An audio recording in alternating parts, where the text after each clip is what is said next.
হচ্ছে হজের সিন্ডিকেট, কমানো হচ্ছে এর ব্যয়।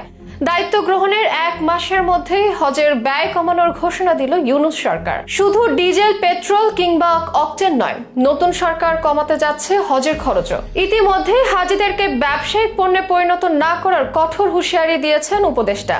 বিগত সরকারের সময় সিন্ডিকেটের কারণে অযৌক্তিকভাবে বেড়েছে হজের খরচ, এমনটাই অভিযোগ তার।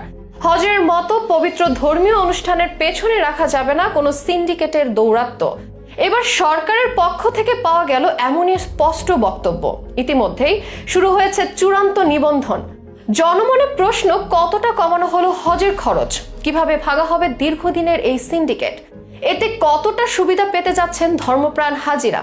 এসবের বিস্তারিত নিয়ে থাকছে এখনকার বিশেষ আপডেট।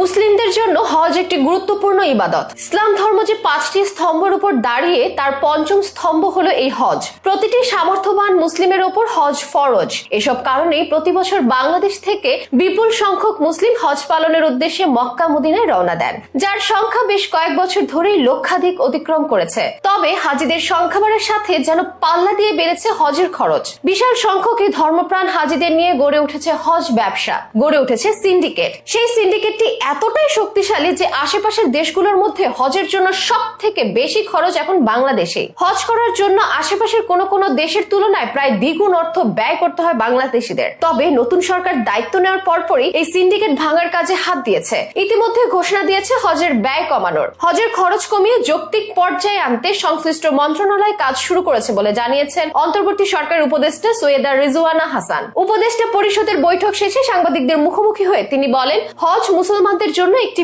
বড় ব্যাপার, কিন্তু হজের মতো পবিত্র কাজেও এটি সিন্ডিকেট দেখতে পাই। তারা কারসাজি করে হজের প্যাকেজ মূল্য বাড়িয়ে তোলে। তিনি জানান, হজের যে খরচ সেটি কিভাবে যৌক্তিক পর্যায়ে কমিয়ে আনা যায় সেজন্য সংশ্লিষ্ট মন্ত্রণালয় ইতিমধ্যে কাজ শুরু করেছে। তিনি বলেন, নতুন ব্যয় কত হতে পারে বা কত কমানো যেতে পারে সেই বিষয়ে আলোচনা হয়েছে। বর্তমানে বিদ্যমান হজ প্যাকেজের মূল্য যে অনেক বেশি সে বিষয়ে সবাই সহমত পোষণ করেছেন। কিভাবে এবং কোন উপায়ে সেই প্যাকেজ মূল্য কমিয়ে আনা যায় সেদিকে চোখ নতুন সরকারের, যার প্রতিফলন খুবই দ্রুত বাস্তবে পাওয়া যাবে বলে আশ্বাস দেন তিনি। জানা গেছে এবছরও 1,27,198 জন পবিত্র হজ পালন করতে পারবেন। সৌদি সরকার আরো আগে থেকে বাংলাদেশের জন্য এই কোটা ঘোষণা করেছে।